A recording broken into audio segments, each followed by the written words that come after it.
అందరికీ శుభములు తెలియజేస్తున్నానండి. ఈరోజు దేవుని వాక్యం చదువుకుందాము.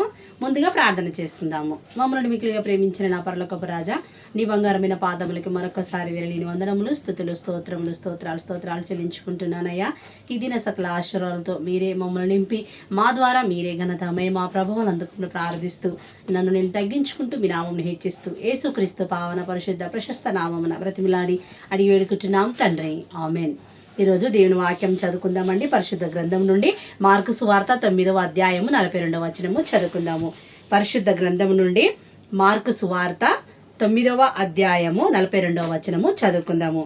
నాయందు విశ్వాసం ఉంచు ఈ చిన్నవారిలోనొకని అభ్యంతరపరచువాడెవడో వాడు మెడకు పెద్ద తిరగటి రాయి కట్టబడి సముద్రంలో పడవేయుట వానికి మేలు. మరి ఇక్కడ ఎవరి గురించి చెప్తుందంటే, మన పరిశుద్ధ వాక్యం ఏం సెలవిస్తుందంటే చిన్నపిల్లల గురించి చెప్తుంది. ఏసయ్య పలుకుతున్నాడు. చూడండి, ఏసయ్యకు చిన్నపిల్లలంటే చాలా ఇష్టం కదండి. మనం చిన్నప్పటి నుంచి సండే స్కూల్కి వెళ్తూ ఉంటాము. ఆ సండే స్కూల్లో మనం చిన్నగా పాటలు, మంచి చక్కగా వాక్యాలు అన్నీ నేర్చుకుంటాం కదండి. సండే స్కూల్ అంటే ప్రతి ఒక్క చిన్నపిల్లకు చాలా ఇష్టం, ప్రతి ఒక్క తల్లిదండ్రులకు కూడా చాలా ఇష్టం. ఎందుకంటే తల్లిదండ్రులమైన మనం కూడా ఆ సండే స్కూల్ నుండే వచ్చి ఉన్నాం కాబట్టి, సండే స్కూల్ అంటే ఏంటి, అందులో ఏమేమి నేర్పిస్తారు మనకు తెలుసు కాబట్టి, ఆ రీతిగా మన పిల్లలను కూడా మనం సండే స్కూల్కు ఎంతో ఇంట్రెస్ట్తో, పట్టుదలతో మనము కంపల్సరీ వాళ్ళని రెడీ చేసి, వాళ్ళు ఎంత ఏడ్చినా కానీ, నేను పోను అని వాళ్ళు మారం చేసినా కానీ వారిని మనము ఒప్పించి సండే స్కూల్కి రెడీ చేసి పంపిస్తాం. ఎందుకంటే సండే స్కూల్ వాల్యూ ఏంటో మన పేరెంట్స్గా మనకు తెలుసు కాబట్టి మనం పంపిస్తూ ఉంటాం. చూడండి, సండే స్కూల్లో చిన్నపిల్లలు చక్కగా ముద్దుగా వాళ్ళు పాటలు నేర్చుకుంటూ, యాక్షన్ సాంగ్స్ నేర్చుకుంటూ మన సంఘంలో వాళ్ళు ప్రదర్శిస్తుంటే ఎంతో చక్కగా అందంగా కనిపిస్తూ ఉంటుంది కదండి. చక్కగా దేవదూతల వాళ్ళు డ్రెస్ వేసుకొని కానీ, లేకపోతే క్రిస్మస్ అప్పుడైతే ఎంత చక్కగా పిల్లలు ఎంత చక్కగా మంచి వాళ్ళు నాటికలు వేస్తారు. ఎంత చక్కగా క్రిస్మస్ గురించి, యేసయ్య పుట్టుక గురించి ఎంత చక్కగా వేస్తారు కదండి. అది చూసినప్పుడు ప్రతి ఒక్కరం అందరూ ఎంతో సంతోషిస్తాం.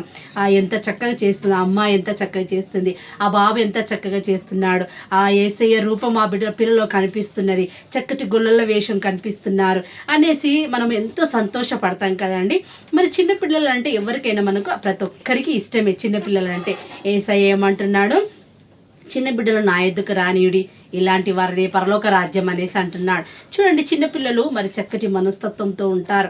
ఎలాంటి కల్మషం లేకుండా వాళ్ళు ఉంటారు. ఎలాంటి అబద్ధము కూడా ఆడుకుంటా వాళ్ళు ఉంటారు. చిన్నపిల్లలు చూడండి, మనం ఇది ఏది చెప్పినా అదే మాట్లాడతారు. మనం ఒకవేళ 10 మందిలో వెళ్ళి మనం వేరేలాగా ఒకవేళ అబద్ధం మాట్లాడినా కానీ, లేదు మమ్మీ నువ్వు ఆ రోజు అట్లా చేసినావు కదా, లేదు డాడీ ఇదిగా చేసినావు కదా అనేసి చిన్నపిల్లలు మాట్లాడుతూ ఉంటారు. అందుకే మనం ఏసేయమంటున్నట్టే చిన్నపిల్లలను ఏసయ్యతో దేవునితో పోలుస్తారు కదండి. మరి చిన్నపిల్లలు ప్రతి ఒక్కటి నిజమే పలుకుతారు, వారు సత్యమే పలుకుతారు. చిన్నపిల్లలు అంటే ఏసయ్యకు చాలా ఇష్టము. మరి ఒక చిన్న ఉదాహరణ చెప్పాలని ఆశపడుచునండి. ఒక చిన్న పాప చక్కటి భరతనాట్యం నేర్చుకుందంట. చక్కటి భరతనాట్యం నేర్చుకొని మరి టీచర్ దగ్గర చక్కగా నేర్చుకొని ఆమె ఒక స్టేజ్ మీద ప్రదర్శన ఇవ్వడానికి ఆ కుమార్తె రెడీ అయింది. అయితే ఆ కుమార్తె చక్కటి ప్రదర్శన చేస్తూ ఉంది. చాలా మంది ప్రజలు వచ్చినారు, అనేక మంది వీడియోలు తీస్తున్నారు. ప్రతి ఒక్క సెల్ ఫోన్లో, ప్రతి ఒక్క వీడియోలో అన్ని ఆ కుమార్తెను తీస్తున్నారు. ఆ ఇష్టమైన ఆ కుమార్తె చేస్తుంటే ప్రతి ఒక్కరు ఎంతగానో ఇష్టంగా చూస్తున్నారు, ఎంతో సంతోషిస్తున్నారు. ఈ చిన్న కుమార్తె ఎంత చక్కగా భరతనాట్యం చేస్తుంది, పెద్దవాళ్ళమైన మనం కూడా చేయలేమేమో.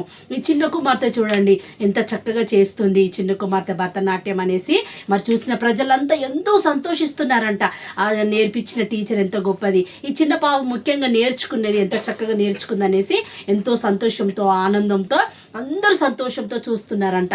ఆ కుమార్తెకు ఇంకా అన్నీ వేయడం కానీ గిఫ్ట్స్, మంచి గిఫ్ట్స్ కూడా ఆ కుమార్తెకి ఇస్తున్నారంట. కానీ ఆమె కాన్సన్ట్రేషన్ మాత్రం ఎంత మాత్రం ప్రజల దిక్కు వెళ్ళలేదు. అయ్యో వాళ్ళని చూస్తున్నారు, వీళ్ళని చూస్తున్నారు అనేసి ఆ కుమార్తె ఎంత మాత్రము మరి కంటి చూపు అంతా, కాన్సన్ట్రేషన్ అంతా మరి ఎవరిపైన ఉంచలేదు. నేను ఏ రీతిగా చేస్తున్నాను, నా టీచర్ నాకు ఏ రీతిగా నేర్పించింది అనే ఒక మైండ్లో మాత్రమే ఆ కుమార్తె పెట్టుకొని ఎంతో చక్కగా ఆ టీచర్ ఏ రీతిగా నేర్పించిందో ప్రతి ఒక్క స్టెప్ కూడా ఒక్క స్టెప్ మిస్ కాకుండా ఆ టీచర్ ఏ రీతిగా నేర్పించిందో ఆ రీతిగా చక్కగా కుమార్తె మరి భరతనాట్యం చేస్తుందనంట. అయితే అంతమంది చూసినా కానీ ఆ కుమార్తె ఎంత మాత్రం భయపడలేదు, ఎంత మాత్రం సిగ్గుపడలేదు. వేరే పిల్లలు అయితే చూడండి ఇంత స్టేజ్ మీద చేస్తున్నప్పుడు భయపడతా ఉంటారు, సిగ్గుపడతా ఉంటారు. అయ్యో వాళ్ళు చూస్తున్నారు కదా అనేసి అందరూ అనుకుంటారు. కానీ ఆ చిన్న కుమార్తె ఆ రీతిగా అనట్లేదు.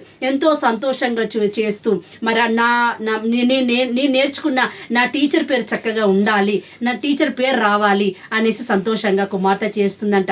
చూడండి, యేసయ్య కూడా మనం నిర్మించినాడు. మరి మనం నడిచే పద్ధతి మరి వాళ్ళు చూడండి, వీళ్ళు యేసయ్య బిడ్డలు అనేసి అంటారు. మన ప్రవర్తన చూసి వీళ్ళు క్రిస్టియన్స్ అనేసి, వీళ్ళకి యేసయ్య బిడ్డలా అనేసి అంటారు. కాబట్టి మన ప్రవర్తన మనం జాగ్రత్తగా చూసుకున్నట్లయితే తప్పకుండా మనము యేసయ్య బిడ్డలముగా మనం ఈ లోకంలో పిలువబడతాం. మరి చిన్న బిడ్డల్లాగా మనం అందరము అలాంటి మంచి మనస్తత్వం కలిగి ఉన్నట్లయితే దేవుడు తప్పకుండా మన పట్ల సహాయాన్ని అనుగ్రహిస్తాడు. దేవుడి వాక్యమును మన ఆత్మల నిమిత్తమై దీవించునుగాక. ఆమెన్.